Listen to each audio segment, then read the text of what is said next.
তো প্রিয় বন্ধুরা, তোমাদের প্রত্যেককে আরো একবার আমাদের অ্যাম্বিশন ভাইবসের সম্পূর্ণ নতুন একটি আলোচনা পর্বে স্বাগত জানাচ্ছি। আর এই মুহূর্তের আলোচনা পর্বে আমি সঙ্গে আছি তোমাদেরই সুমনদা। বিশেষ করে আমাদের পশ্চিম বাংলাতে বহুল প্রচলিত একটি শব্দ বর্তমানে যে SIR। তো এই SIR এর কারণে আমাদের ভারতে, বিশেষ করে আমাদের পশ্চিম বাংলাতে যে সমস্ত ভোটার্সরা তাদের নাম ফাইনাল ভোটার লিস্ট থেকে আর কি বাদ পড়েছিল, তাদের মধ্য থেকে অনেকেই কিন্তু ট্রাইব্যুনালে আর কি আপিল করেছে। তো ব্যাপারটা হলো, যারা তোমরা আমাদের অনলাইন প্ল্যাটফর্মের অর্থাৎ এই অ্যাম্বিশন ভাইবসের স্টুডেন্টস আছো, তাদের মধ্য থেকেও কিন্তু অনেকের নাম আর কি বাদ পড়ে গেছে বা ডিলিটেড হয়েছে। তো তোমরা কিন্তু অত্যাধিক পরিমাণে হোয়াটসঅ্যাপ থ্রু আমার কাছে কোয়েরি সেন্ড করছিলে যে দাদা, আমাদেরকে অলরেডি আমরা তো আপিল করেছি, তো এখন ব্যাপারটা হলো আমাদের স্ট্যাটাস কেমন পর্যায়ে থাকলে আমরা আগামীতে ভোট দিতে পারবো কি পারবো না, এই নিয়ে সিম্পলি আর কি স্টেপ বাই স্টেপ আমাদেরকে একটু বুঝিয়ে বলুন বিষয়টি। তো তোমাদের এই কোয়েরিজের উপর ভিত্তি করে কিন্তু আজকের এই আলোচনা পর্বের সামনে আসা। তো বরাবরই তোমাদেরকে আলোচনার কেন্দ্রে নিয়ে যাওয়ার আগে যেটা আমার বলা, যদি তোমরা এরকম ধরনেরই তোমাদেরই কোয়েরিজের উপর ভিত্তি করে এরকম ধরনের সিম্পল এক্সপ্লেনেশন পাওয়ার প্রয়োজন মনে করো, তাহলে অবশ্যই তোমরা কিন্তু আমাদের অ্যাম্বিশন ভাইবসের সঙ্গে যুক্ত থাকতে পারো। যারা অলরেডি ট্রাইব্যুনালে আপিল করেছে, তো সেই সমস্ত ভোটার্সরা প্রত্যেকেই কি ভোট দান করতে পারবে আগামীতে আমাদের যে ওয়েস্ট বেঙ্গল লেজিসলেটিভ অ্যাসেম্বলির যে ইলেকশন 2026, 23 এবং 29শে এপ্রিল। তো এখন বিষয়টা হলো তোমাদের যেটা মূল কোয়েরি, যে আমি ভোট দিতে পারবো কি পারবো না।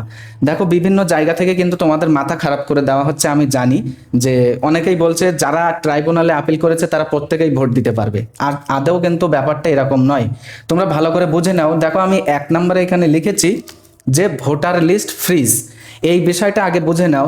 প্রত্যেক ইলেকশনের আগে কিন্তু ইলেকশন কমিশন নির্দিষ্ট একটা সময়ে বা নির্দিষ্ট একটা সময় পর্যন্ত ভোটার লিস্টের নতুন ভোটারদের নাম ইনক্লুড করা, অথবা সেই ভোটার লিস্ট থেকে কোনো সন্দেহজনক ভোটারকে আর কি সেখান থেকে বাদ দিয়ে দেওয়া, এটা কিন্তু করতে পারে। তো এটাকেই কিন্তু ভোটার লিস্ট ফ্রিজ বলা হয়।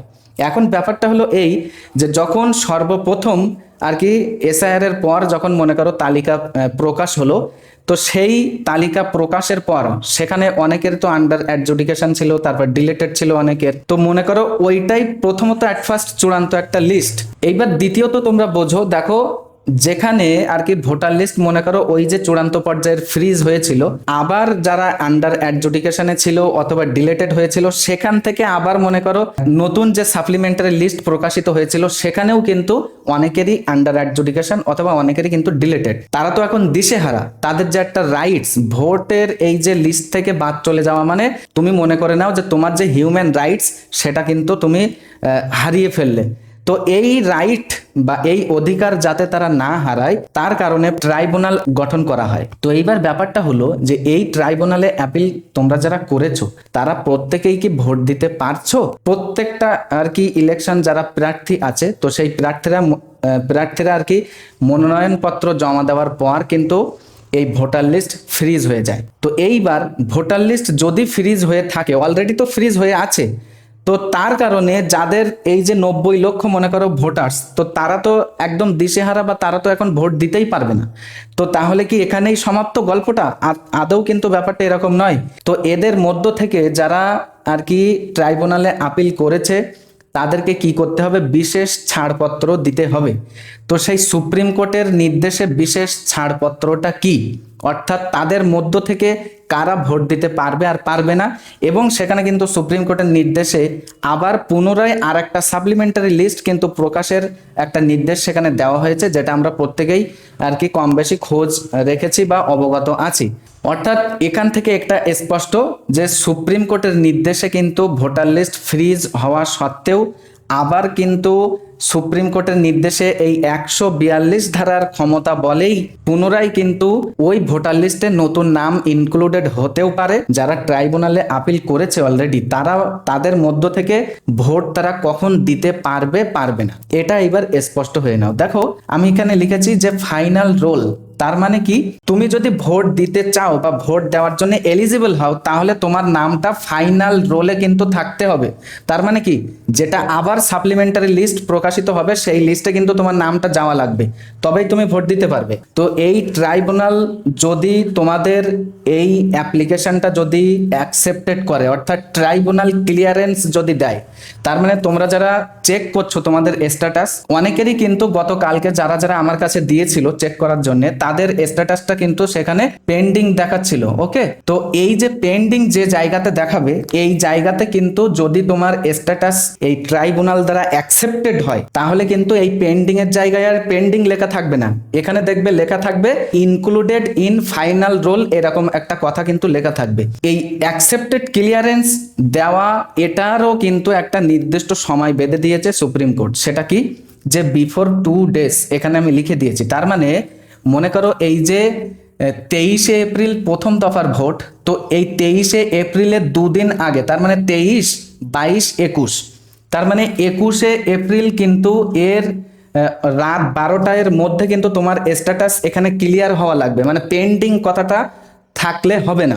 আর দ্বিতীয় দফার ভোট কবে, 29শে এপ্রিল, তো 29, 28, 27, তার মানে 27 তারিখ রাত 12টার আগে পর্যন্ত কিন্তু এর মধ্যে তোমার এই যে পেন্ডিং যদি লেখা থাকে, তাহলে কিন্তু তুমি ভোট দিতে পারছো না।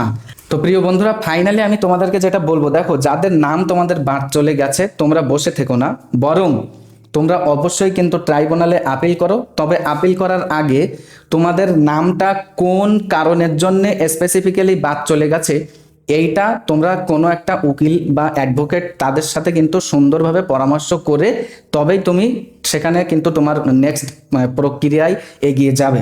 এইবার ব্যাপারটা হলো, তোমরা যদি প্রশ্ন করো যে সুমনদা আমার নাম কিভাবে কোন কারণের জন্য বাদ চলে গেল, এটা আমি জানবো কোথা থেকে? দেখো, বিষয়টা হলো তোমার যে হিয়ারিং এর জন্য আর কি নোটিফিকেশন এসেছিল, তো সেই নোটিশটা তুমি ভালো করে দেখো, ওখানেই কিন্তু তুমি পেয়ে যাবে যে কোন কারণের জন্য তোমার নামটা ভোটার লিস্ট থেকে বাদ চলে গেছে। এটা ব্যক্তিগতভাবে আমি মনে করি, হয়তো তোমরা আমার সাথে একমত নাও হতে পারো, যে গণতান্ত্রিক সমাজ ব্যবস্থার মধ্যে এই যে ভোট প্রক্রিয়া বা ভোট দেওয়া, এটা কিন্তু প্রত্যেকটা নাগরিকের কি, এটা একটা নীরব কণ্ঠস্বর।